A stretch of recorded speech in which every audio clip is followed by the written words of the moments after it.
And I'll just start this. Are you there? Hey, hey. I'm over here. I'm down here on the blue track. Cell phones are actually very minimally wireless. It's crazy. This research blew my mind. And also cell in cell phone doesn't mean what I thought it meant. Broadcasting from Nashville, Tennessee, offering a glimpse inside the music industry, shedding light on things they don't want you to know, and exposing some of the industry's biggest secrets. You're listening to the Turned Up Podcast, presented by Real Sound Productions. Here are your hosts, Jake Jones. Edit this out, Robert. And Robert Venable. Not gonna edit this out at all.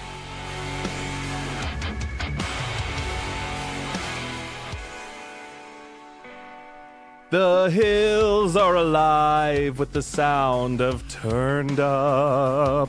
Podcast, that is. Ooh, What? what you actually reminded me of was Beverly Hillbillies.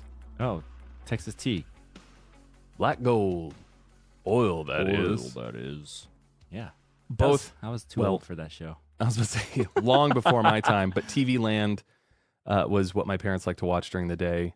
And it was either go play outside or watch shows on TV Land, which was a combination of I like Love Lucy? old cartoons. I Love Lucy came on at night. During the day, it was Gunsmoke, Gilligan's Island, Green Acres. Mr. Ed? Was that one? Not when I was watching it. Dang, I'm trying to remember what was on that. I didn't watch it, but I'm trying to think of what would be on that kind of show. I think we got our first cable box in 1995, which was actually, believe it or not, 3 years after the first smartphone. Oh, which is coincidentally what we're talking about today. Phones. All sorts of phones. Big ones, small ones, some as big as your head. You know, do you remember the SNL skit where I think it's Chris Kattan is walking around? No. It's Chris Kattan. Is it an SNL skit or is it? Well, Chris Kattan was Or is SNL. it Night at the Roxbury? Chris Oh. Kattan and Will Ferrell. Anyway, talking on the cell phone. Maybe it's Will Ferrell. He's the agent, or so he's talking on his cell phone and it like barely fits between his two fingers. Oh, yeah. I've seen whatever that is, which could be either, I guess. Because ironically, as technology has progressed, the phone went from pretty big and it was getting smaller, and then they came up with the cell phone, which was weighed multiple pounds, and then kept shrinking. And I think everybody thought the cell phone of the future was going to be itty bitty. I did. I know I thought that. Little did we know that I have a phone in my hand right this second that is so big I can't reach the whole thing with one hand. They all brag about how big they are. Wait, Are we still talking about cell phones? Right, yeah, Jake, come on. Get your head out of the cell phone towers. Oh, sorry. So, yeah, like they all brag about how big of screen size they have. Well, you have an extra 2 millimeters of screen size. I'm like, you're basically carrying around an iPad Soon it'll be a television. with one of those little stinking, what are these things? Pop sockets on the back of them. Pop sockets. We were talking about the Loop earlier, which is where I think I want to migrate to. Soon enough, like it'll be like, man, I went down to Best Buy and got myself a 55-inch cell phone, 55-inch iPhone, A flat screen, 4K. curved. So, Robert, 3D. did you know that cell phone calls are not sent from tower to tower? Well, the only reason I know that is because we researched this podcast, but I bet you at home didn't know that. At home? Does anybody actually listen to podcasts at home? I do, because I work from home. My wife does. I listen to them in the shower. I don't listen to them unless I'm in the car, to be honest. Yeah. I mean, I feel Or like if that's I'm most in- people. Yeah, in the car and I'm almost done with it, I'll bring it into the house or studio, wherever I'm going, and continue listening if I have time. A lot of people at work or on their drive to work, they're not allowed to listen at work. Well, right now you're listening to the Turned Up Podcast, and I'm sitting across from one of the greatest human beings to ever live, and one of my best friend in the whole world. Oh, thank you. Mr. Robert Venable. He is a Grammy-nominated, Dove Award-winning producer, engineer, songwriter with Shoalsville. Shout out to Chad. Hey, Chad. He is a drummer for the band As We Ascend. Oh, that's true. Of course, a multi-instrumentalist. The guy can play guitar, piano, drums, banjo, banjitar, I can't. sitar, flute. I can't play any of the He's a tars. flautist. I'm not any of the tar players. That's false. Actually, he's just sent over a demo today of a song he's writing for As We Ascend because we're working on a new record. No. Actually, we are working on a new record, and if you want to get in on the ground floor, Literally, go to yeah. asweascend.com. You can sign up and be a label executive. But It's kind of cool. We do things differently because we set up a Dropbox for all of our label executives, and they got to hear, or they are continually getting to hear the demos as our band members are hearing them. So I send a demo over. I'm like, hey guys, what do you think of this? And the fans in our private Facebook page who have access to that private Dropbox folder get to hear them the same time our bandmates do. literally, a song today, the song you sent over, It's not even in there yet. Oh, I was about to say, I'm fairly certain some of our fans heard it before I did. I think they did, actually. To be honest, I know a couple did. So not only can he play just about anything, is he a wizard and master in the studio. He has the credits to prove it, having worked with clients all the way from Kelly Clarkson to 21 Pilots, Mute Math, DMX, Megadeth. The list goes on. He's incredibly talented. He's an amazing friend and is the winner of 2 consecutive cheese-smelling competitions, hot off the press. Yeah. Just happened later last week. And he's going to be getting the award the first part of this week. Why don't you tell me about that? What did you have to do to win those competitions? Because from what I understand, it's far more involved than just simply smelling cheese. It is. And first of all, I want to thank all of my fans who supported me while I was training for both of my wins. And if I win one more time, I get the coveted third Curd award, and I'm excited about that. You've been gunning for that third Curd for a while. Yeah, it's 18 consecutive years I've tried. And I've gotten 2 in a row now. I'm going for the third Curd next year. But my favorite cheese to smell, I'm actually a big fan of like the raclette. I go along with like the Gruyere. It's sometimes the butter case. How is this done competitively is my question. Because I had never heard of it before today. You were telling me about it earlier. I think it's fair to assume that everyone listening has been to a Walmart. If you think of a room as big as a Walmart, a standard Walmart size, just completely emptied out, nothing, no shelves or anything, but just long rows of tables. Okay. Now picture thousands of people at these tables, thousands of pieces of like cheese in front of these thousands of people. And what you do is you smell one, you pass it down. Smell one, you pass it down. Smell one, you pass it down. So what happens if you're at the very end of the cheese, of the line? The cheese smells the same. It's fine. Okay. That's actually sometimes a benefit because you can take more time and without the stresses of passing it down. Fair enough. Being the first one, everybody's waiting on you. Everybody's looking down the table like, where's the cheese? Pass me the cheese.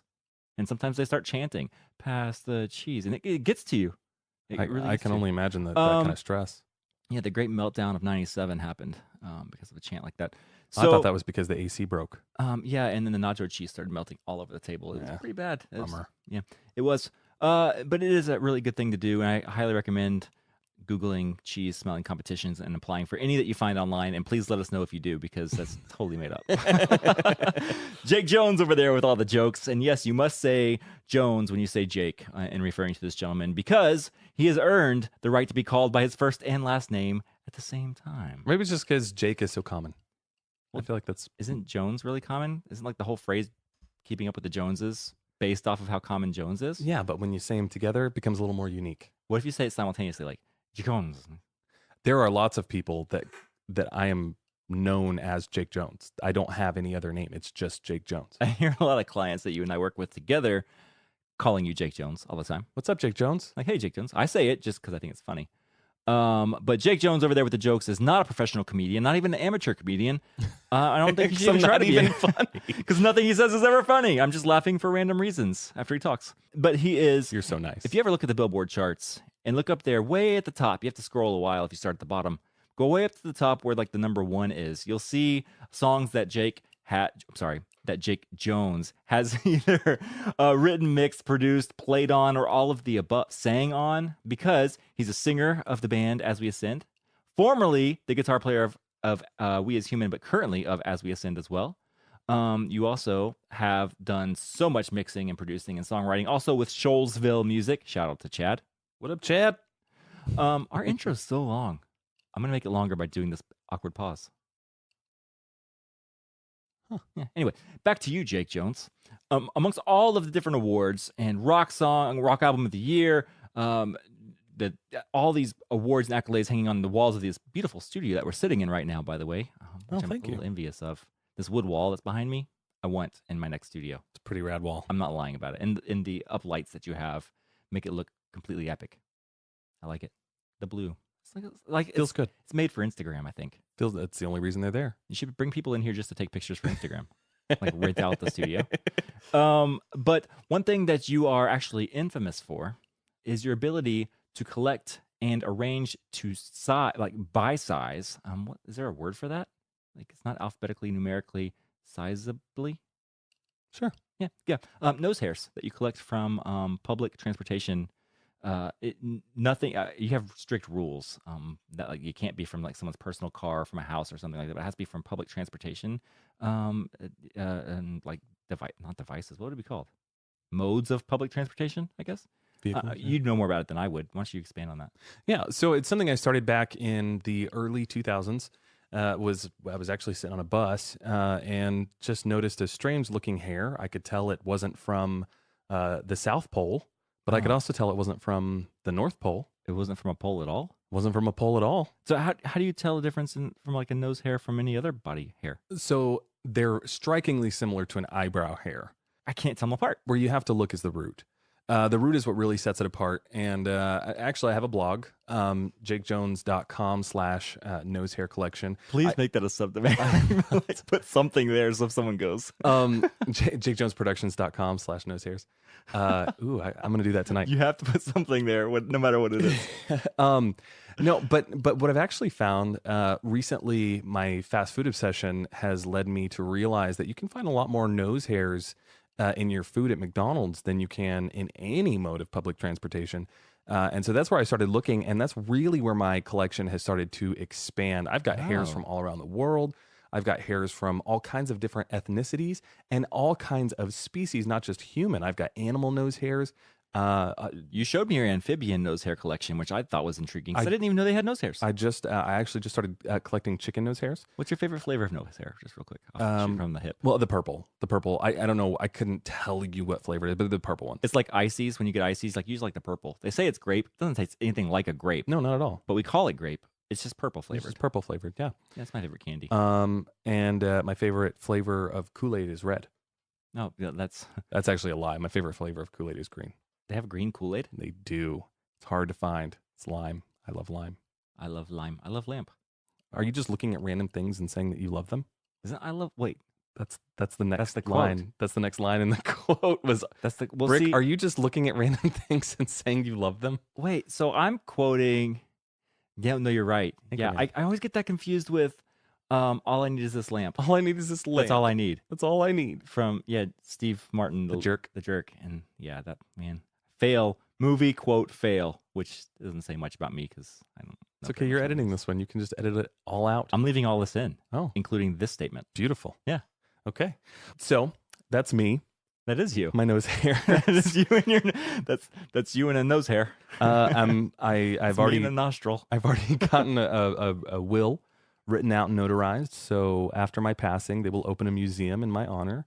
Robert, I've put you in charge of curating it. I'm the nose hair curator. Hadn't talked to you about it yet, but I'm sure you'd agree. Just finding out about this now. Since just you're going to live after forever. You found out about your own collection. Oh, by the way, go on. To all you beautiful ears and the ugly ones, if you have those. Ugly people, put your hands down. Like and subscribe. And subscribe.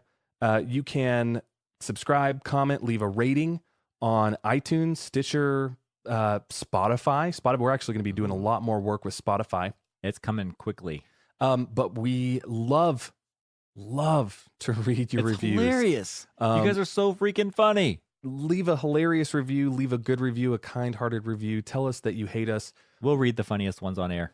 But seriously, you have no idea how much that helps us. And that rating, you may feel like your rating is insignificant, but you really don't realize what it says to other people. And we have some incredible opportunities coming to us right now as a direct result of you rating and reviewing. And it lifts our spirits sometimes. We're just having one of those moments where like, is anybody listening to us? Let me see look at that. Hello. A couple ratings. Hello. And so if you're only have a second, like if you're traveling, about to get off that bus, about to walk into work, whatever you have to do back to walk in the house after work, whatever it may be, and you only have a second, just hit that 5-star thing. You're already in the app. You're already listening to us. Just do it real quick and close your phone and get along with what you're doing. But if you have 1.5 seconds, hit that 5-star button and then write a little something funny about how Jake just turned 12. Robert, I didn't turn 12. Acting like a true 12-year-old. Stop right there. it. Stop pitching a fit or you will go to your room. Don't make me turn this podcast around.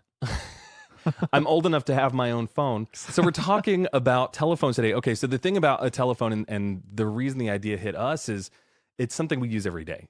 Literally every single day, multiple times a day. And it's something that human beings, especially if you live in America, you've used probably, well, you've used it multiple times a week your entire life. I'll tell you this right now. First of all, I'm going to interject with all sorts of random phone facts this entire night that we're doing this podcast. I love it. But right now, the first fact in my collection of facts is that you know that at any moment, an adult that owns a cell phone, 90% of them are within arm's reach of their cell phone at any given moment. I'm not right now. You're holding yours. Oh, That's what's in your hand. Mine's here. Wow. That's 100%. We are beating the odds, Jake, as you were saying. Hashtag winning.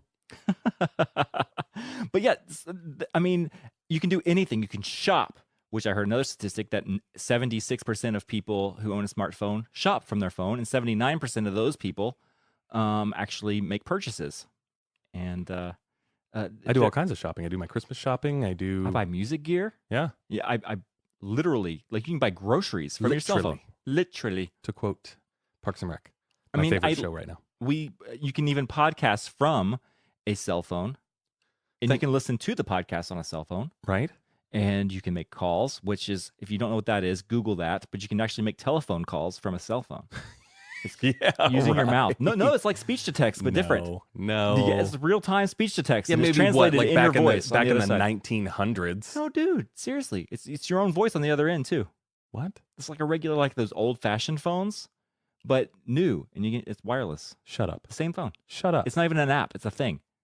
Speaking of apps, did you know that 60% of smartphone owners don't download apps from month to month? Like in a given month, 60% aren't downloading an app. Yeah, I haven't. Only 40% of cell phone owners download an app every month.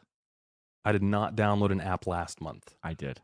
But I downloaded several apps the month before because I like gaming and I like photography. Only I play like little kid games on my phone. I love it. Just mindless. The mindless ones. Sitting on the toilet, playing a game. Well, you and I, with what we do for a living, we're sitting here looking at all this techie I thought you were gear. about to say we're sitting on the toilet a lot. For what we do for a living, we sit on the toilet so often. Many times together. Which, I don't know how that would work. Well, that's why we got pop sockets, so we could hold our phone with one hand, so we can hold each other's hands. Oh, perfect. Should we put that on the podcast? I did. I don't know if people should know that. No. Edit this out, Robert. Okay. Not going to edit this out at all. People at home, I'm leaving this in. Note to myself in the future, leave this in. Note to myself in the future, also leave that in. We're nerds. Okay, we should dive in. We've got stuff to talk about. We do. Okay, so I don't. The purpose of this podcast, this episode, is to talk about how phones work. But to know how they work, we have to know a little bit of history. So I'm going to try and go through this as quickly as possible. Let's make it a quick journey. So the evolution of the telephone starts with the telegraph. It does. We wanted to be able to send. We wanted to be able to send messages to people that we were not in close vicinity to, and writing a letter and sending it via horse across the country. It still takes a while. Or across the ocean. You know, horses don't swim too well. Not too quickly. It took a long time, and if there was maybe a war or you know there were enemies coming, you needed to get that information out quickly. Yeah. So I'm not going to go into names because that's not the point. But the telegraph came along, and that allowed us to send. Think Morse code. Yes, Morse code, which dots and dashes. Everybody knows SOS. Dun dun dun dun dun dun dun dun dun. Yeah. Right. Well, and I actually know Morse code because I had some walkie-talkies. I think we actually talked about this. We had the same ones. The exact same ones. Gray with a black antenna, a little orange thing on and the they have end. Morse code little on a little placard sticker on the actual unit. And I had a button. You could send the beeps. Right. Well, I learned it from Cub Scouts. My dad was in the Coast Guard at awesome. one point and made me learn how to.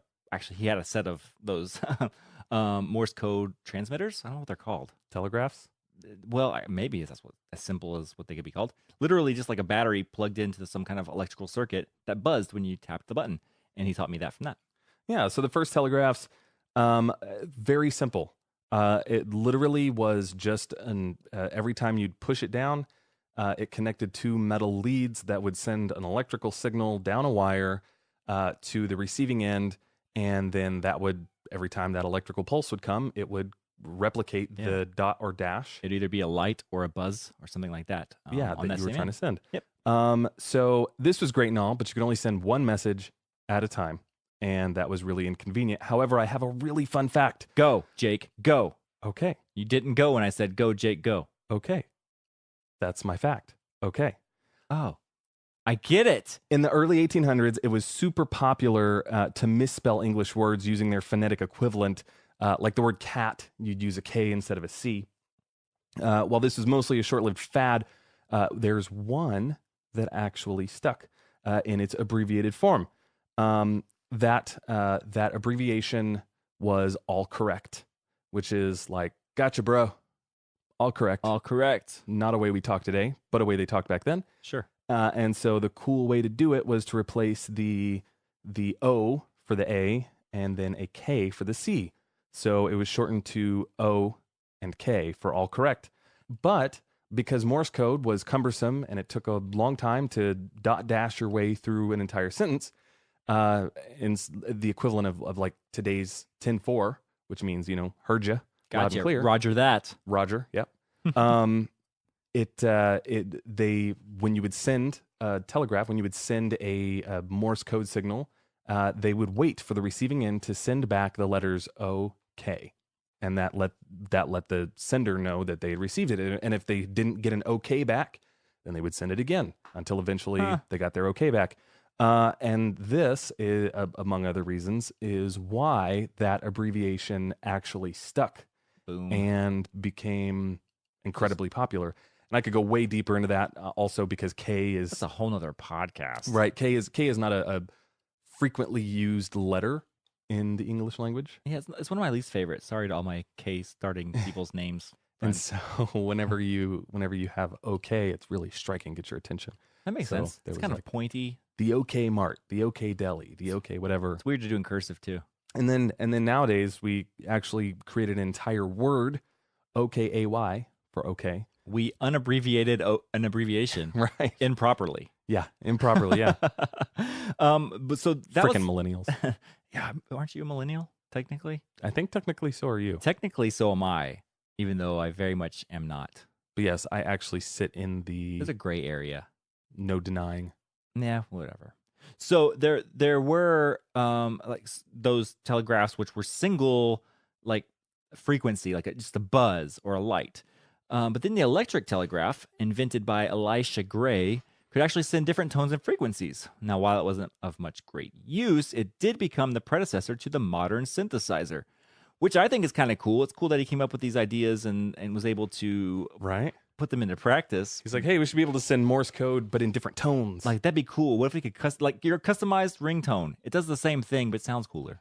I think, well, the problem I think they were trying to solve, again, was to send multiple signals through a single line. So maybe using different frequencies or something. This is for you. This is for you.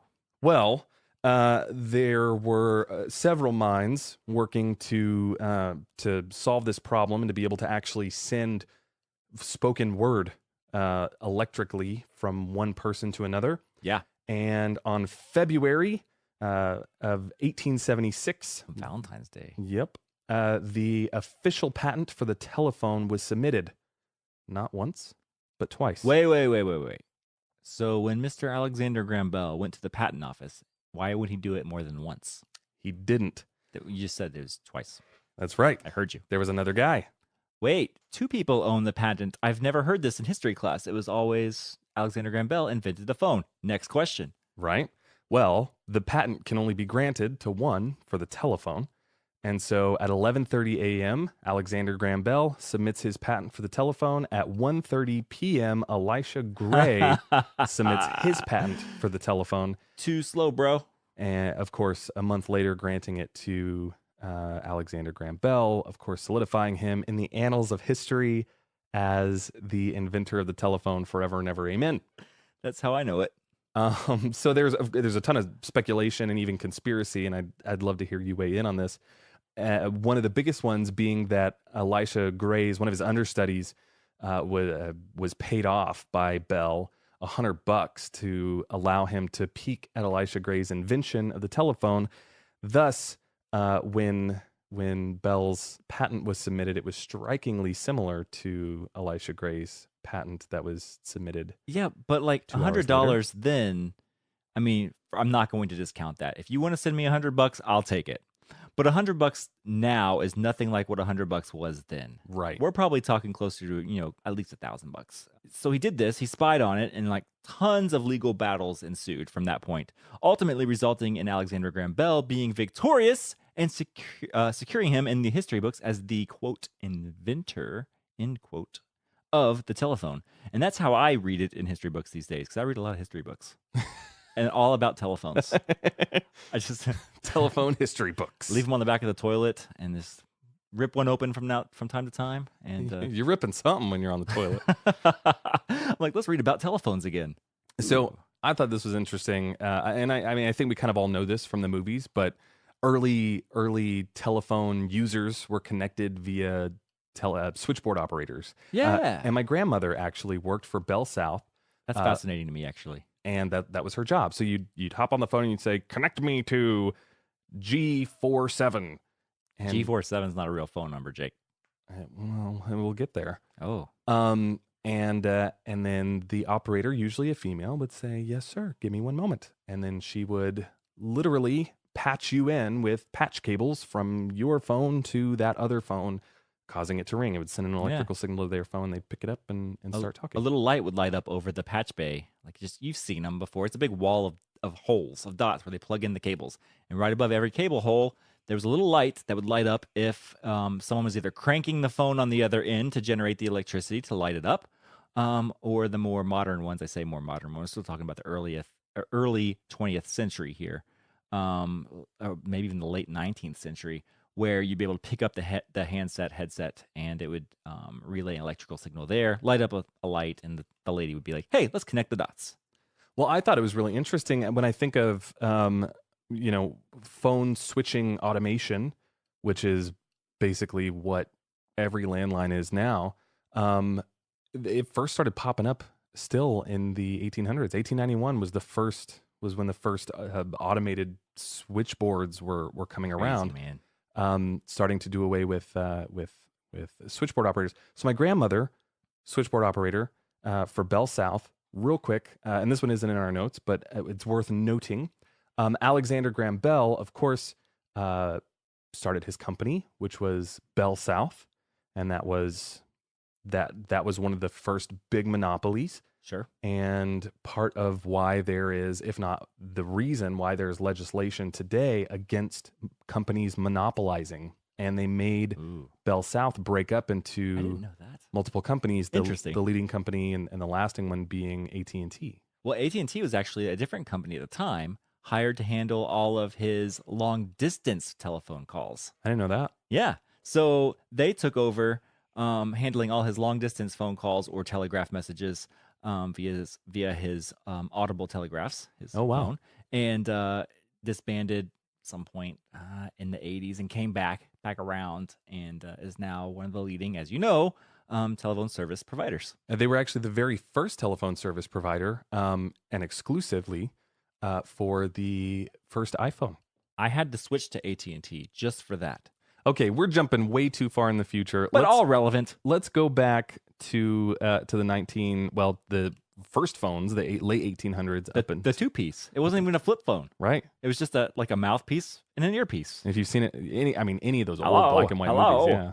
Say, connect me, Margaret, to the old man down the street. Say. Cling, cling, cling, cling, cling. You've got it, Mr. Smith. That's exactly it. Put me through to Dr. Peterson, please. I mean, it was just like that, especially in small towns. Oh, did you know that those operators, like your grandmother, would sit there and often they just had to listen to the conversation. Yep. They had to know when to disconnect because there's no like, oh, they hung up button. There's like, you have to listen for words. And So my mom told me a story about this because there was There was some protocol for that because you weren't I could be misremembering, but I think they weren't allowed to listen. They had some weren't way of supposed to. knowing, but my mom said that my grandmother would come home.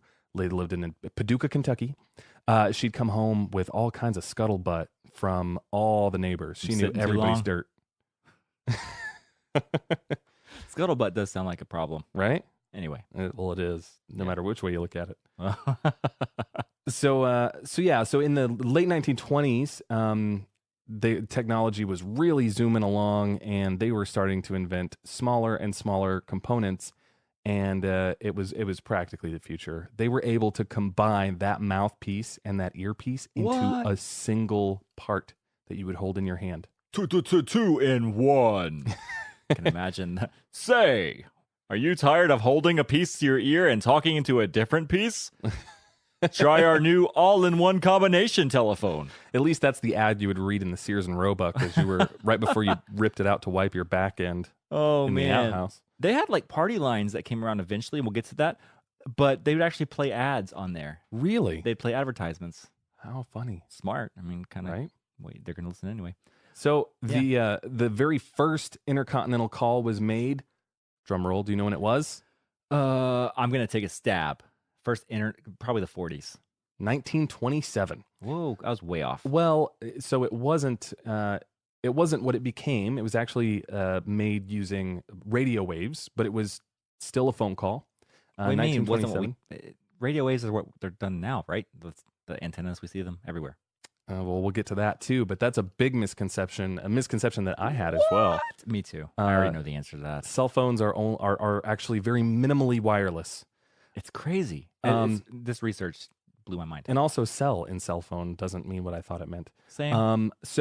It was actually they started in 1955 and finished in 1956, laying the very first transatlantic phone line, allowing the U.S. to call Europe. By the way, just to backtrack a little bit, that first phone call was made from New York City to London I wonder what they said. in 1927. But yeah, I don't know. Hello. I don't understand you. Yo, speak up, please. my New York accent's horrible. Hey, is this Domino's?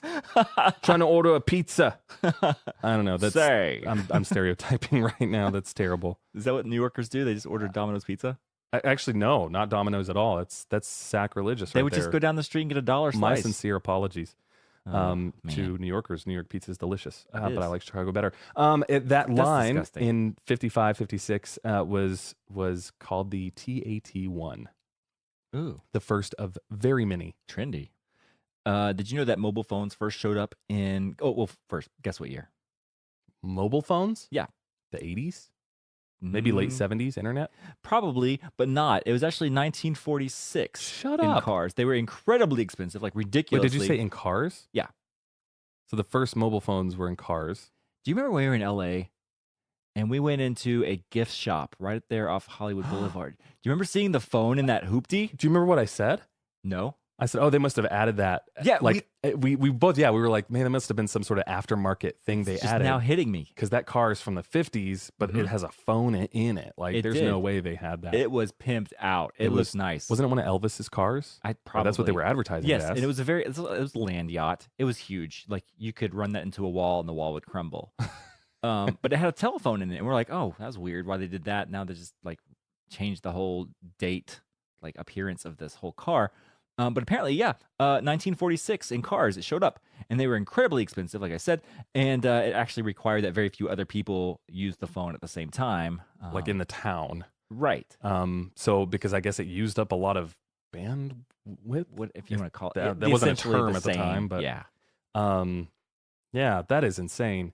So something I thought was really crazy about that. 1 year later, Bell Labs, from Alexander Graham Bell's namesake, Interesting. 1947, they started coming up with this plan for different segments or cells, Ooh, think about that for a second. forming a network allowing Cells. people to make calls from their car much more easily and conveniently. However, the technology just wasn't there. It was a hexagonal cell network. And this is important because this plays in directly to how our cell phones work these days. Yes, take that hexagonal cell network phrase and plant that in your brain. So in the 70s, a few decades later, 1973, Motorola, a company we all know and love, announced and demonstrated the very first completely untethered phone called the Dynatac 8000X. It just sounds rad, like from the future. 8000X. We tried the first 7,999 and they weren't as good as this one. We name our phones serially. We should. I think. Why would you start at 8,000? I mean, you had to have done the first 7,000. I don't know. Probably the same reason you start checks at like a high number. So I pick a random like number. It's like your first number. Right. It's like check number 1. Whenever I reorder checks, I pick some random number to make them think I actually keep track of them. I'm like, yeah, I'm at 4,700. So if you can just do the next one at 4,701, that'd be great. What's depressing is that there's someone listening to this podcast right this second that's like, what's a check? Oh. They're magic pieces of paper. You just write a random number on it and give it to the clerk, and then it pays for your stuff. You have money. Look at that whole pad of money. You can just rip one off. I told my mom. I remember telling my mom that in the store. Man. I wanted a toy. She's like, I don't have money for him. Let's just write a check. See it right there. Just write the number, give it to him, and let's be gone. I'm going to open up my transformer. So the Dynatac 8000X weighed 2.5 pounds, Holy which is crap. ridiculous. Steve Jobs would roll over for that one. That's not something that the iPhone would boast. I bet Steve Jobs had one. He probably did. Dissected it a million times. It would last a whole, get this, battery life of 20 minutes. Woo! And only cost, in today's money, counting for inflation, $10,000. $10,000. You can make a 20-minute phone call, and it weighed 2.5 pounds. So, like, what's a practical reason for having this thing? I mean, just to be the guy that has one of those things, or the president in case there's some sort of national emergency. So I think military, being like in one of the little rover mobiles out there, need to communicate, like the navigators, not the navigators, the explorers. What are they called? The ones that are on the front line that go and like explore the land to see if there's any enemies up there. I can't remember what they're called. It's just escaping me right now. Anyway, they'll go and survey the land and then report back, oh, hey, we've got enemy camp set up at blah, blah, blah, blah, blah. Instead of using their radios, maybe they could be driving around. I don't know. There's not going to be cell phone towers out there, though. So I take that back. Radio? They still use radio, I think. The same towers? So what's interesting is you still have Bell, who has the monopoly in the world on all things phones. And why didn't they come up with it? I mean, they had this idea 30 years earlier. Sure. But the problem is they were still, even up into the 1970s, trying to figure out and work out a way to wirelessly make calls from cars, because that's where they thought the technology was going. They thought that was the way of the future, was being able to make a call from your car, which it is, and illegal in a lot of states now. Right. But that was they were still working on that cell network for cars, and then Motorola comes out and is like, bam, we got this on lock. So after the $10,000 20-minute 2.5-pound phone, what happens? The phones get smaller. The battery life gets better. The cost goes down as they get better at making these and mass producing. The market starts to grow, and they actually released this phone a year later. So they debuted it in 1973, but it came out in 74. Right. Let's fast forward to 1992. That's my sound troubling. On walks into the scene the first smartphone. Wait, 92? 92. That blew my mind. Not the iPhone? I thought the iPhone was the genesis of the smartphone. It was not. Okay. It was 1992, and it was made by IBM, and it was called the Simon Personal Communicator. Take a stab at how much it cost. Now think about how much you paid for your iPhone XS. I know how much I paid for mine, and I have no idea. I have no idea what the first smartphone would cost. First smartphone. If we know the first cell phone was $10,000. Now this one's got a freaking computer chip in it. $20,000? I have no idea. $1,100. So same price we're paying for our phones now. Right? It was $1,100. So jacked up. It had a 4.5 by 1.4 inch LCD touchscreen, which came with a stylus to be able to use. Had 1 hour of battery life. Wow.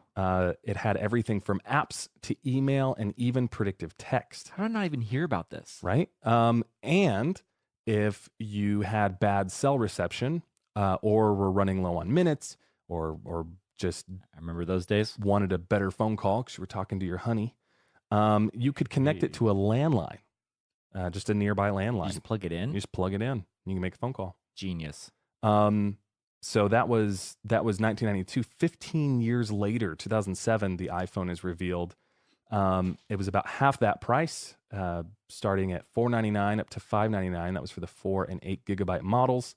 It had a 3.5-inch widescreen, 8 hours of talk time, 250 hours standby. That's incredible. Right? I don't remember that. It had, of course, tons of great apps and everything that we know. That's more than 10 days of standby time. But do you remember the big competitor to the iPhone at the time? Was it a smartphone? It was the BlackBerry, Oh, yeah. Okay. I right? remember that. Because you could still check You your could email and it had a and QWERTY keyboard on it. it had a QWERTY keyboard. That was what really hurt the first iPhone because it did not have a multi-touch screen. You can only use one finger at a time.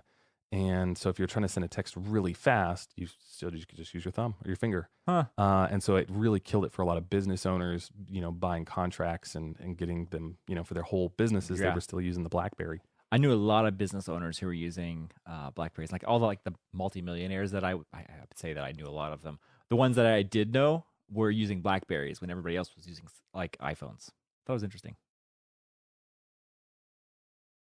So here's what I want to know is, now that we've gone through the history, how does it work? That's a great question.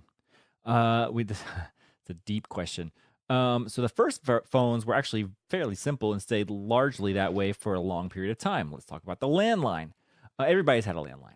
At some point, I got my first. Wait, they might not. We're talking to a Right? younger audience too. Well, I got my first landline Oh man. in 1995. If you ever had a dial-up computer, there had to have been a landline. Right. If you have one of those things that has like a coiled up cable, and if it doesn't even have that, it might look like your TV remote. But when you try to change the channel, it just goes bam, bam, bam, bam, bam, bam, bam, bam, bam, bam, bam, or beep, beep, boop, boop, boop, boop, boop. When you push the buttons, you might have a landline at your house. Any phone that's not a cell phone. Ask an adult. But I mean, think about it. The landline. Okay, we've got a mouthpiece. That's where your voice is transmitted from your mouth as sound waves, and these waves vibrate a disc. Well, we've talked about this a little bit briefly in previous podcasts, but the sound waves vibrate a disc that's connected to a piston at the center of the disc. Picture this in your brain. Much like a microphone. Exactly like a microphone. And that piston compresses and decompresses little bits of carbon granules. So, I mean, if you smashed a charcoal briquette, like the very, very, very tiny little black pieces of charcoal, essentially is what it is. It's Yeah. carbon in a casing. And it causes an electrical current that's flowing through it to fluctuate by the pushing and pulling of this piston connected to that disc. Now, these fluctuations occur rapidly, like very, very fast, in the same pattern as the sound waves from your voice hitting the disc, converting the sound into electrical signals. And then sending it across the phone line to the switchboard operator who has plugged you in to the person you're trying to talk to. So on their end, they have a receiver. Right. And that receiver essentially is taking that signal and we'll say decoding it, but it wasn't really that complicated. That receiver, when it was taken off the hook, there was literally a hook that held it if it was one of the two-piece. You know what they look like. Just watch an old movie. Get Get off your phone. Or watch it on your phone. So when it was taken off the hook, an electrical current started flowing through that earpiece, and it had a speaker in it, just a pretty basic speaker. Just I guess if you don't know how a speaker works, the current would flow through an electromagnet attached to a disc or diaphragm. And every time an electrical pulse that was being sent from the other phone would travel through this magnet, Sure. it would vibrate that disc and push the air back and forth, creating sound waves that were Basically mimicking the exact same sound waves coming in from the headset part, right? Yep. And Just- so I guess backwards, but still the same way.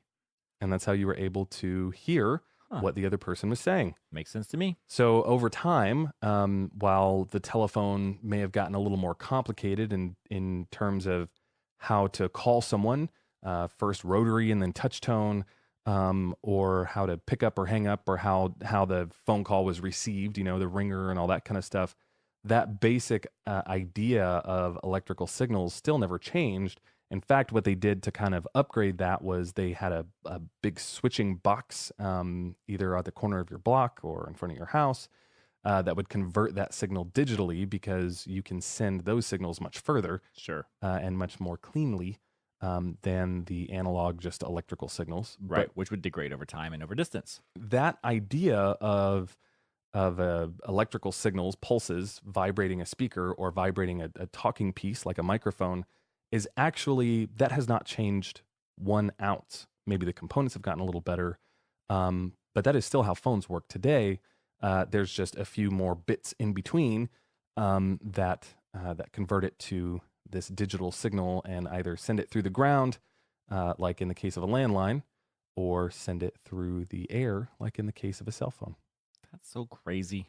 I like electronic science to me. Like, just because I don't know enough about it, even though I use it every day. It's all a wild mystery. I use even analog to digital and digital to analog converters in my recording studio every day.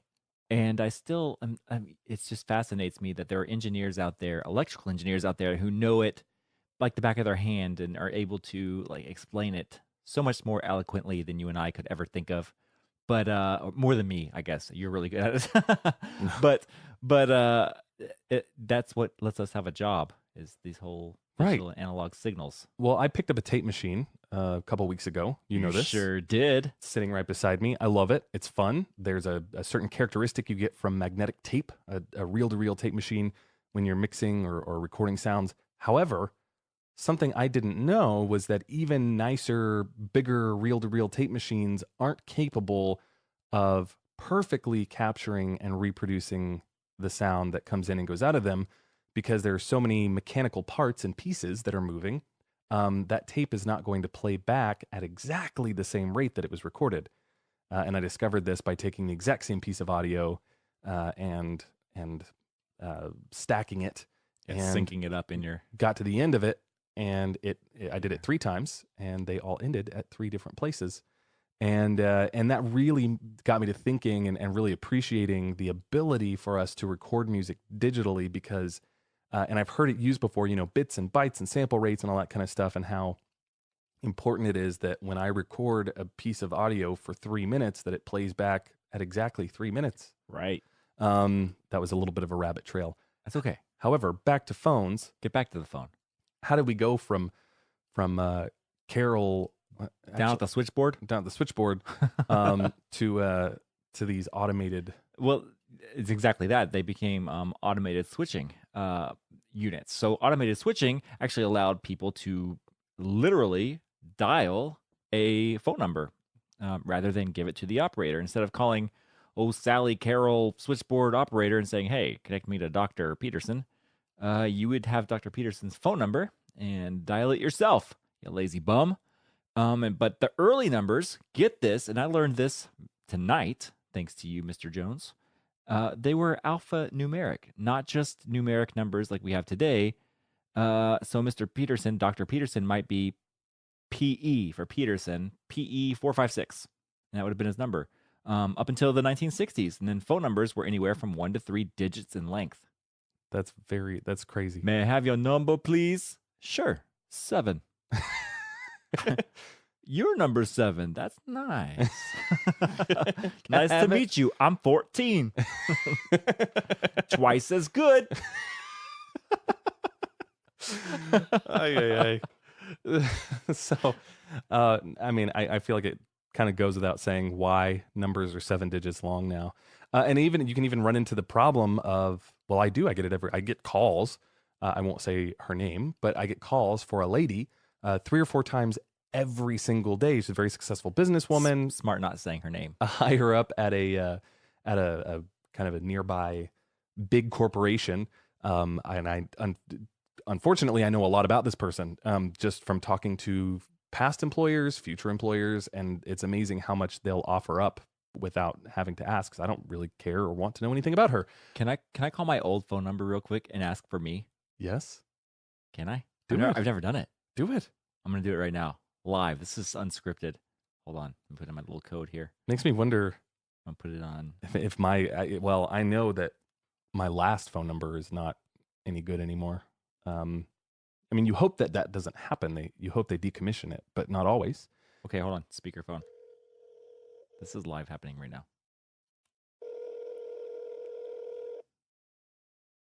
I hope they answer.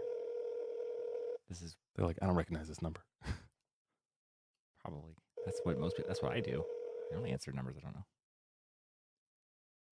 The voicemail, I have to bleep it out. Hi, this is Robert Venable looking for Robert Venable. What if the voicemail's my You have reached the voicemail box. I'm going to hang up so you don't hear that. What if it was my old voicemail? So speaking of letting phone numbers out on air or in television or in movies, Right? this has been a problem in the past, and Hollywood has done something to remedy this. Is that correct? Absolutely correct. So they took a whole area code out of commission and dedicated it solely to use in the film and recording arts. So for film and video and television, and I'm sure you've seen this, they always dial 555, either as the area code or the prefix 555-3759. Like no one will ever have that phone number because 555 is taken out of commission. Yeah. Okay. So, fun fact: in the movie Bruce Almighty that came out in 2003, Such a good movie. it starring Jim Carrey and Morgan Freeman. Yep. Morgan Freeman is God, and he pages Jim Carrey in the movie. And in the theatrical release of the movie, Real quick, kids, you have to Google what a pager is, but it's out there on the internet somewhere. You can find it on your phone. so he, wow.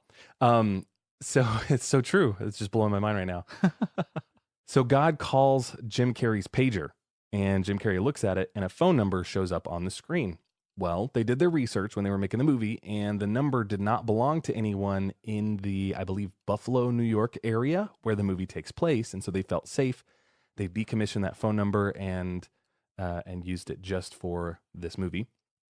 The problem is, even though that number hadn't been given out to anyone in Buffalo, New York, it belonged to thousands of people all throughout the country, and I guess not thousands, but several people. Think of all the different area codes. And so people started getting phone calls from others asking to speak with God. And while there are plenty of people, I'm sure, that played along, there definitely were lots of people who were angry. And so in the DVD release of the movie, and now Blu-ray, if you watch it, it is a 555 number. That's incredible. They went back and changed it. I like post-production stuff and like little Easter eggs like that you can find in the actual like films before they catch it. Yeah. I think it's fun.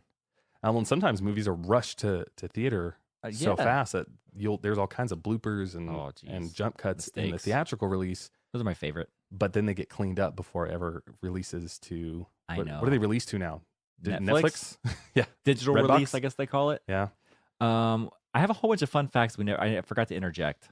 Can we talk about them? We can. I have one more thing I want to talk about that I thought was crazy. You want to talk about the touch tones or what? The touch tones. Let's talk about the touch tones. Real quick. So, again, if you've ever used a touch tone phone, which is any phone, well, I mean, even your cell phone now, there's still touch tones. If you push a You hear the noise. button, yeah, the beep, beep, boop. Yeah. You can play Mary Had a Little Lamb fairly easily. Right. 1, 2, and 6. 6, 2, 1. Yeah.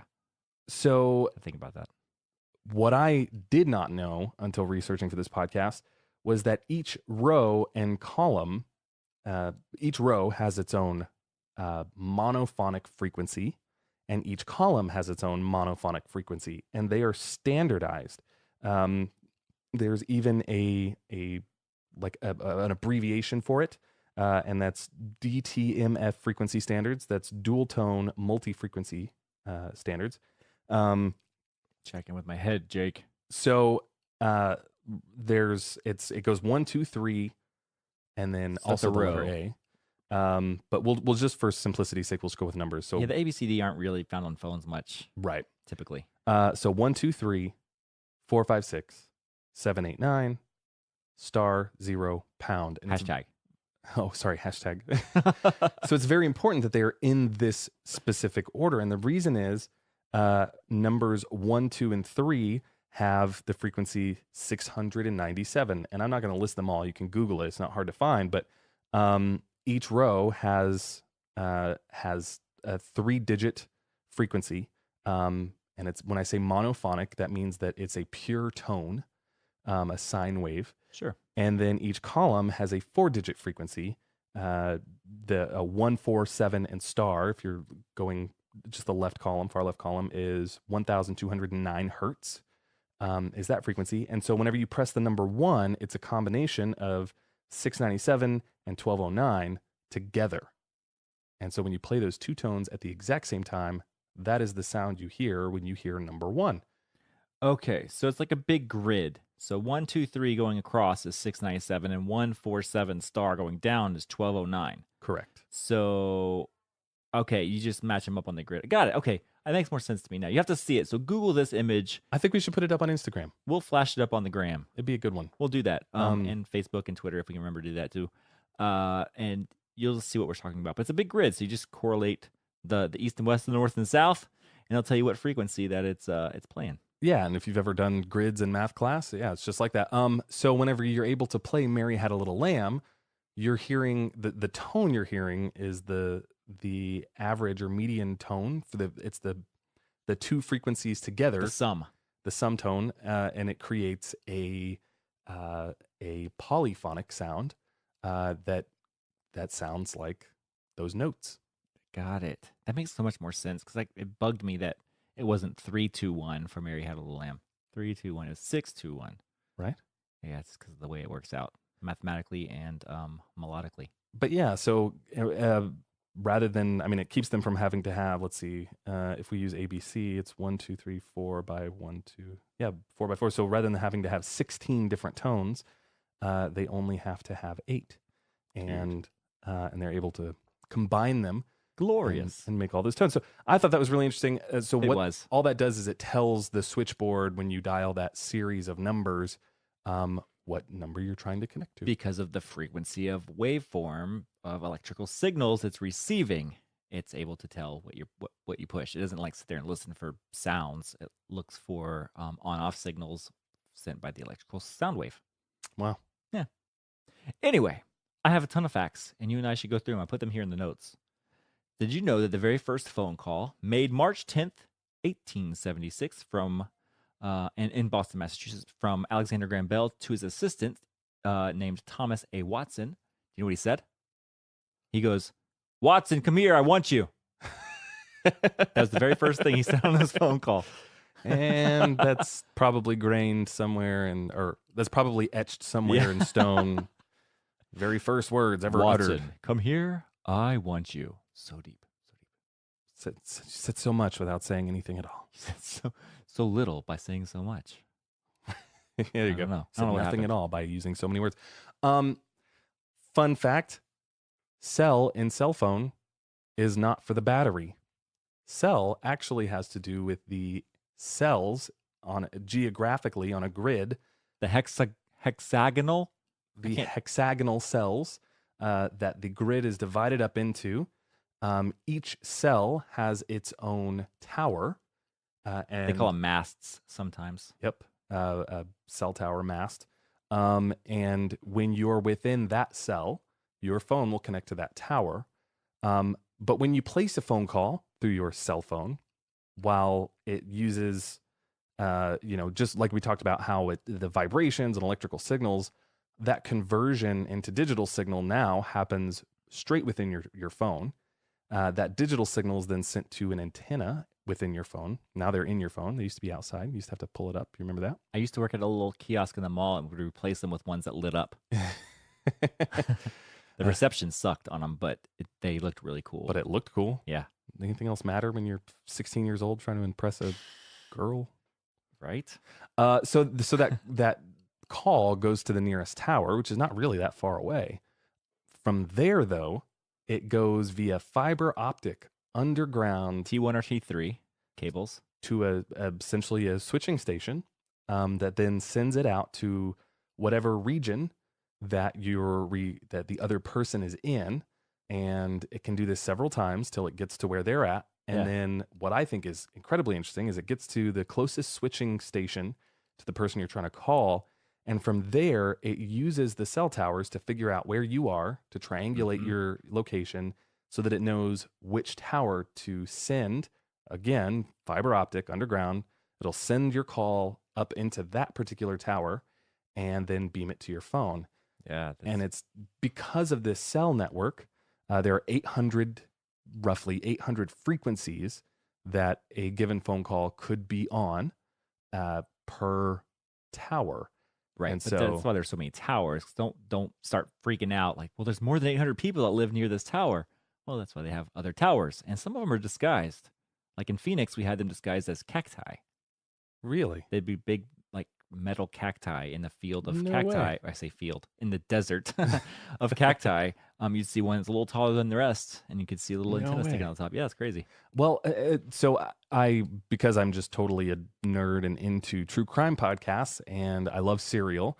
One of the big pieces of evidence that was able to get Adnan Syed a new trial was from AT&T, stating that Yeah. incoming calls are not necessarily accurate for location. Outgoing calls can be, but not incoming. And the reason is because your tower could be jammed up with all 800 lines, especially in a busy city like Baltimore, where this crime took place. Could be jammed up with calls, and so it may send your call from a further away tower. It'll relay it to a different one, still closer to you or closer to you than others, but maybe one less busy. And so that's how cell phones work. And That's why they're called cell phones. And so your antenna is not really that great. Your cell phone is not beaming a signal into outer space. Which we always say. Well, the signal is great considering it's going to outer space and bouncing off a satellite up there somewhere. Right? It's one of my favorite Louis C.K. skits ever. He's like, it has to go to space. Can you give it a second? It's a miracle. Your cell phone, like Verizon sucks, right? That's his skit. Yeah. So funny. But no. Now, there are instances when you're making international calls that, yes, it might have to go into outer space. And what really fascinates me is how all of this happens in fractions of a second. Milliseconds, for sure. All this has to figure out what to do, where to go, how to go, and then bam, your phone starts ringing almost instantly. So if this were back in the day, when you picked up that phone call, not on a cell phone, but just a regular phone, you were patched through, you'd pick up the phone and you'd hear, ahoy! What? That was the original like telephone greeting. Instead of saying hello, You're kidding. they wanted ahoy, like sailors and pirates they would use back on ships, but was later superseded by Thomas Edison, who suggested hello instead. So there was Mr. Bell going, we should use ahoy. And Mr. Edison's going, nah, we'll just say hello. Okay. I'm going back to Alexander Graham Bell's ahoy from now on, by the way. Ahoy. Oh, yes, please. Ahoy. Ahoy. Ahoy, this is Robert. Ahoy. So speaking of Thomas Edison, it is actually his invention of using granulated carbon to send and receive electrical signals that allow the telephone to work. So if we really want to pat anybody on the back, it should be Thomas Edison, because the telephone could not have happened had it not been for that invention. Interesting. Did you know that the phrase to put someone on hold was actually Alexander Graham Bell coined to him handing over his telephone instrument to his partner, Mr. Watson, we talked about earlier, saying, here, hold this. I've got to use the loo. Here, hold this. It's like, I guess you were just put on hold. Man, I really I can't help but picture Alexander Graham Bell as Ron Swanson. Here, hold this. That's hilarious. Come here, Watson. I need to see you. Do you want to know that I found out that according to the 1945 edition of Who's Who, that Adolf Hitler's home phone number was Berlin 11 6191. What? So if you have that number now and you're getting some calls from a guy, now you know why. Surely not. Surely that number's long gone. Well, of course it is, because they use more numbers than that, more digits. But man, whoever had that number after him, like, no, he's not here. Yeah. Hello? Ahoy? Ahoy? My German accent sucks. Where is Hitler? He's not here right now. Can I take a message? Oh man. Oh, I learned that also in the early days that telephone wires were ranked according to how tasty they were to mice and rats. What? They somehow had like a rating system by how often that rats and mice and other rodents would jump underground or to where the wires were, climb the poles and chew on them, and like, nope, those won't last very long. Let's get thicker gauge. Oh man, that's a bad day for a mouse or rat. I mean, sometimes. So, as history would have it, Mark Twain, the famous author, was one of the very first to have a telephone in his home. Ahoy, Ahoy. Mr. Twain here. You've reached Twain 57. Thanks for calling. TW57. Oh man. So the very first phone book in history, and this is a stretch of the term here, phone book, was only 1 page long. Oh, wow. Understandably. I mean, you can't imagine there being. Yeah. Well, I mean, the digits were only 1 to 3. It's like, here are all 999 of them on 1 page. So payphones are actually still used by a very small percentage, 5% of the world population today, at least once a year. And I can imagine all of them are after they've murdered someone and are calling their pickup. Man, did you ever have a Nokia cell phone? Like the brick? I didn't have the brick, like but 5150 or I did have a Nokia 31. for a little while. Actually, that was my last dumb phone, was a Nokia. Less smartphone. Be PC about this. Sorry.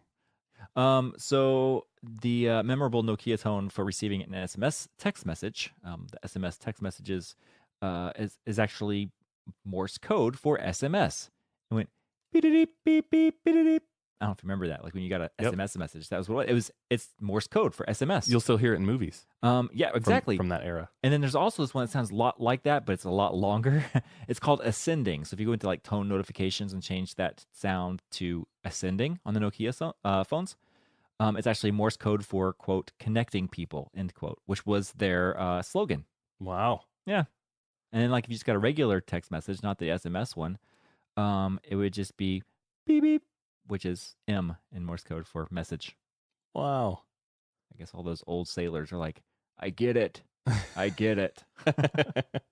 Getting a message.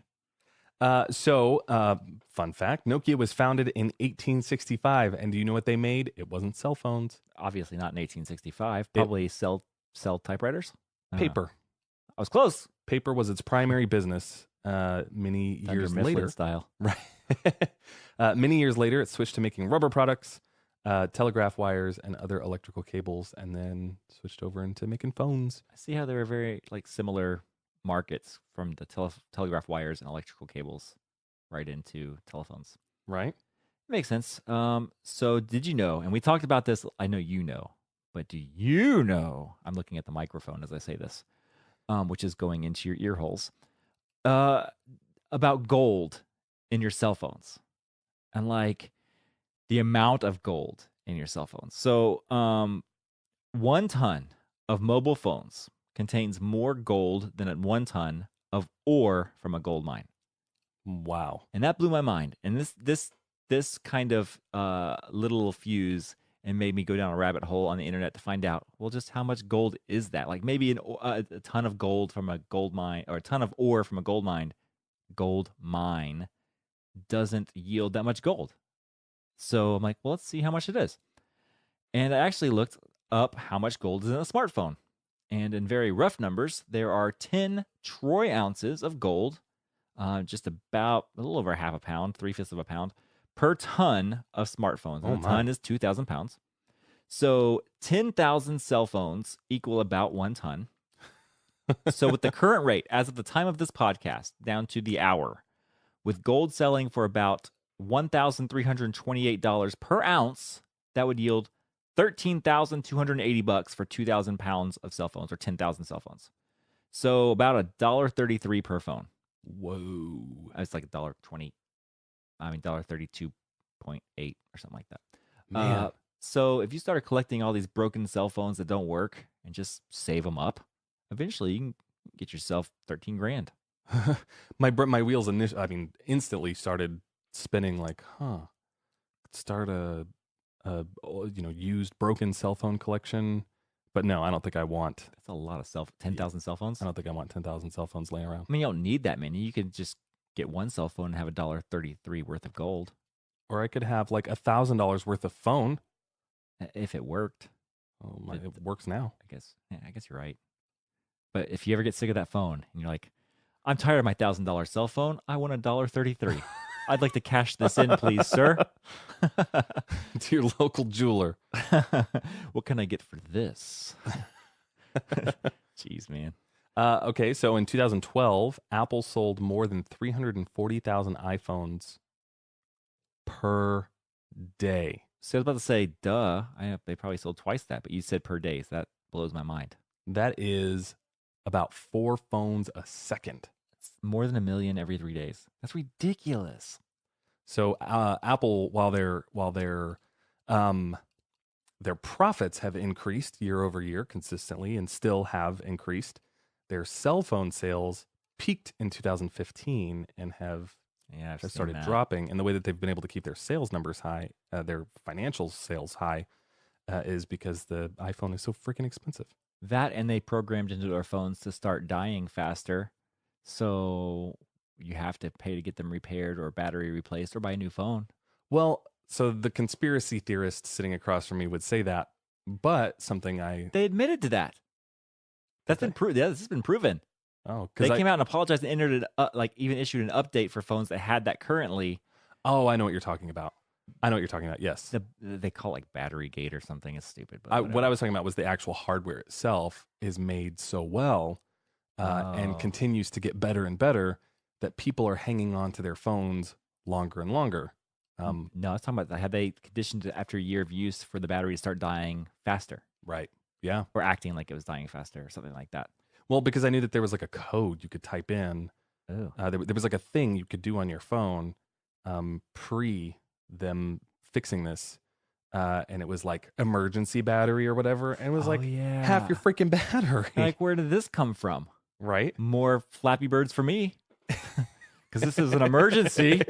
Level 157 isn't going to solve itself. Duh.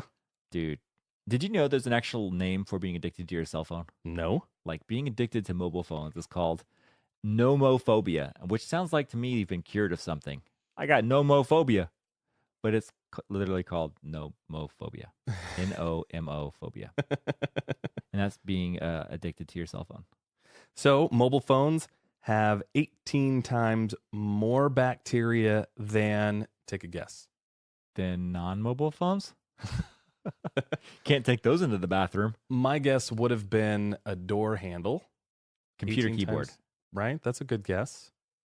Mobile phones have 18 times more bacteria on them than toilet handles. Yep, that's disgusting. That's absolutely disgusting. Although I do Lysol my bathroom fairly regularly. I'm like weird about germs. Hey, want to borrow my phone? Absolutely not. And that's a weird, okay, you don't have a problem with this. And there's certain people I don't have a problem with it with. Like I would trust your ears and my wife and kids. Outside of that circle, not very many people would. If they handed me either their phone to put up to my face, I either hold it away, or earbuds. Put it on speakerphone. Yeah. The earbuds thing is a very personal thing. Yeah, the earbuds and thing. people are like, here, listen to this. And they force it to you. It's like that thing's been crammed in your ear for hours and hours and hours when you work out and you sweat and you eat and you poop. And earwax and earwax and earwax. And like they start putting it in your ear for you. I'm like, I'm good. I know how earbuds work. I just don't want them in my ears. I'll just hold them out here. I like the speaker experience. I feel like they sound more real if they have a little bit of air before they hit your ear. Got to push some air with those sound waves. So please play from a distance. maybe play it through this aux cable. That'd be great. So that's it. Of course, there's tons more information. I encourage you, if this is something that you found fascinating, hit up Google. You'll find all kinds of really cool, fun facts about phones and how phones work. Believe it or not, most of this information is really just kind of in a nutshell, even as detailed as we got. If you're, I don't know, a science nerd like me, I'll probably spend 10 more hours looking this up because I'm now like, well, wait, but who here's the dial tone and the touch tones and what's the machine? How does it know that who you're trying to call and how does it know where to send it? So all kinds of fun, interesting facts. But that is roughly how phones work, and so now next time you're talking to someone, you'll know kind of how it's going, and how the FBI will be able to track you Dun, dun, dun, dun, dun, dun. and your location. Yeah, that's scary. I mean, but also on the flip side of that, if you are the one that's the victim, they might be able to find you, Right? which has happened as well. Or Alexa might just record the whole crime. And just tell everything that they know. Right? Poor Alexa. Such a witness to so many things. Ugh. Did you know, I think I told this story, maybe even on the podcast before, but I had a recording studio just about 9 years ago, downtown in Franklin, Tennessee, just south of Nashville. And one night I was there mixing 9 or 10 at night. I get a knock on the door of the studio. I'm like, well, that never happens. Knocks on the door of the studio do happen from time to time with people trying to give me demos or whatever. They just Google studios and find me and show up. But not at 10 o'clock at night. I answer the door and it's a cop. Not one cop, several cops. And as I'm looking like past him to see, wow, there are more cops. There are cops in the whole driveway, like going down the line. Like there are lots of cops here.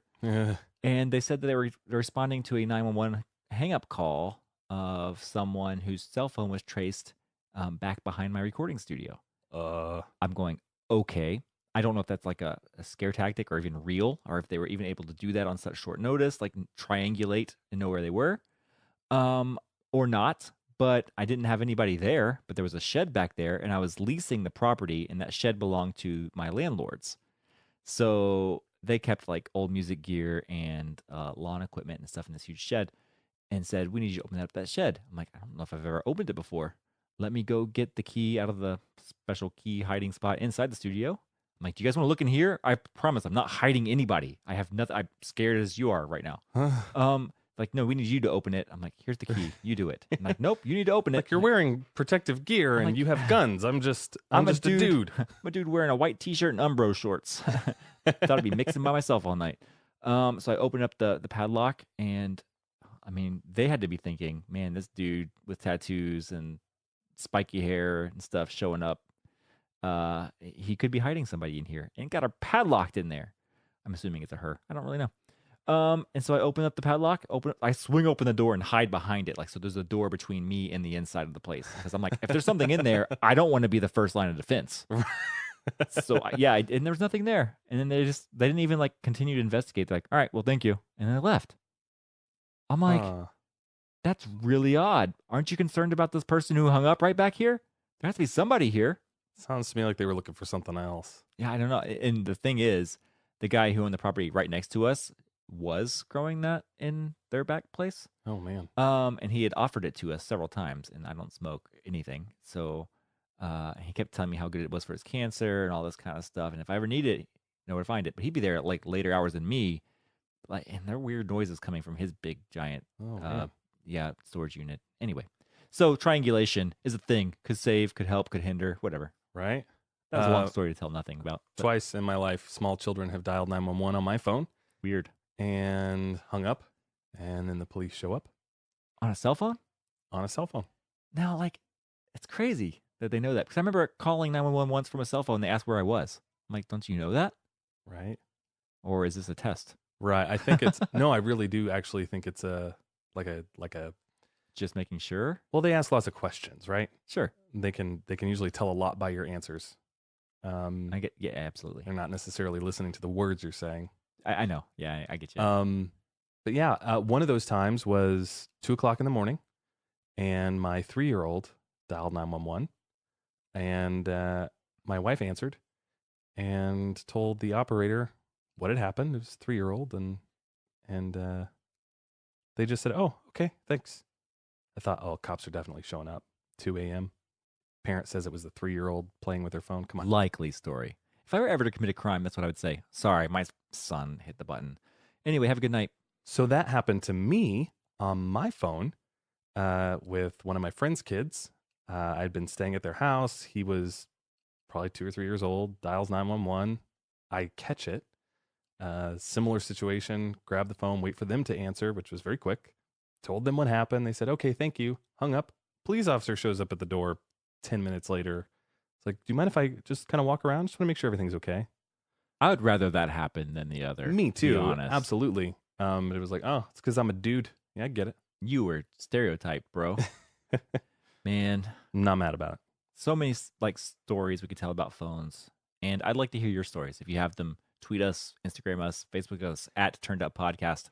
Any crazy stories? I've actually had my line tangled up when it was switching towers and throw me on the same frequency as someone else, Dude, I've done that too. and you start hearing someone else talking I sat there and listened to someone else's conversation on a cell phone. I just sat there and let it happen. I mean, this was like a decade ago. And these So- are radio waves. I mean, this is magnetic radiation radio waves. sure, and it's a lot like the waves used in a microwave, but a lot scarcer, lower frequency. So you don't have to worry about it causing tumors. It's just not At going to least we don't think so. We'll All- find out eventually. right. All the research that I did in the way those waves work point to them not being focused enough. Think of a magnifying glass in the sunshine, trying to burn a hole in a leaf or an ant or whatever you used to do when you were a kid. And the more focused you made that little light beam, the more it'd burn. And if otherwise, it doesn't burn at all. Like you can have the sunshine shining through a magnifying glass on your hand and not feel it. But you move your hand away until it gets focused like a little dot, and all of a sudden it burns like crazy. Same way the frequency of these radio waves are working. The really, really, really focused ones, like your microwave uses or other ones like lasers, will Or X-rays. or X-rays is a perfect example, can break up your DNA, which is what causes the mutations and cancer cells to happen or whatever. But what happens if you stay in the sun too long? I'm not talking about sun rays. I'm talking about You get a sunburn, yes, and that those gives two. you cancer. I'm just saying. But I'm cell talking phones, about the broader range, lower frequencies. We're all gonna like be walking around. Listen, FM. 2 generations from now, we're all gonna have 3 eyes. I am looking forward to that. Or if you listen to our episode, we already have a third eye where our belly button is. That's our last episode. Oh man, we have to give a lot of shout outs. Oh, we should give a shout out to we have a new podcast friend. We do. We have a couple of them actually. But I want to shout out Dad's Drinking Bourbon. Not only am I a dad that drinks bourbon, but there's actually a podcast called Dad's Drinking Bourbon, and Zeke and John over there are doing good things. They're hilarious. They know what they're doing, and they know what they're talking about. Great podcast. Check out those guys. Also, check out Your BFF podcast, and that is a couple of lovely ladies, Jen and Music City Mel, one word. You should look them up. But Your BFF podcast, and they're just a couple of girls, BFFs, and they're talking about everything in life that the ladies want to know about and talk about and gossip about, and it's actually really entertaining even for guys. I was going to say it's really informative if you're a guy and you want to know learn how a lot to better about- communicate with ladies. You can learn how they communicate and be like, got it. I know what really matters now. And that's Your BFF. Your BFF podcast and Dad's Drinking Bourbon. But so shout out to all of those people, very lovely people and friends of ours that we've recently got to meet. And if you're just struggling to find them on social media, you can find them through our social media at Turned Up Podcast. That's Instagram and Twitter, Facebook.com/ Turned Up Podcast. Also, huge shout out to our patrons. Oh, yes. We have a list of several of them here. Top 10 Go for it. for the week of March 4th, 2019. People who have communicated with us and our patrons. XOB Cry. Laura, whoa, my brain just freaked out. I was going to say Laura Ann, but it's Laura Ann Elise 7. Samantha Seeger. Natalie B. Hey, Natalie. Jen Walter 1, who was just in the studio last week. Yeah, she was here for the last episode. Josiah 820. MD Biaco. Kate- Sorry. B- Biaco. Biaco. Get it right or pay the price. Salute your shorts. Katie Mouse 713. Michael J83. Hit us up, man. Davin C. Casey. What's up, dude? And if you would like to become a patron, get a shout out, get a cool sticker, maybe come sit in on an episode, record an intro to the show, have a super sweet Turned Up mug. You can do that by visiting turneduppodcast.com, looking in the upper right corner and just clicking the button that says become a patron. That we have packages starting at $5 a month. all the way up to like 1,000. It's like $5,000, I don't- $3,192 a month. something like It that. doesn't go to 3,193. It's weird. Just kidding. I don't know what it is. Maybe But if you're you're going to getting donate that OCD much, flare up. yeah, talk to us behind the scenes, and we'll figure out how to make it happen if you want to give more than that. Listen, we love you so much. Huge shout out also to Real Sound for making this podcast possible. Cool things coming down the pipe with them. Hey, Real Sound, how are you doing? And we love you very much. Thank you for giving us your time and lending us your ear. And we can't wait to chew it off again next week. But until then, This is Nashville signing out. peace.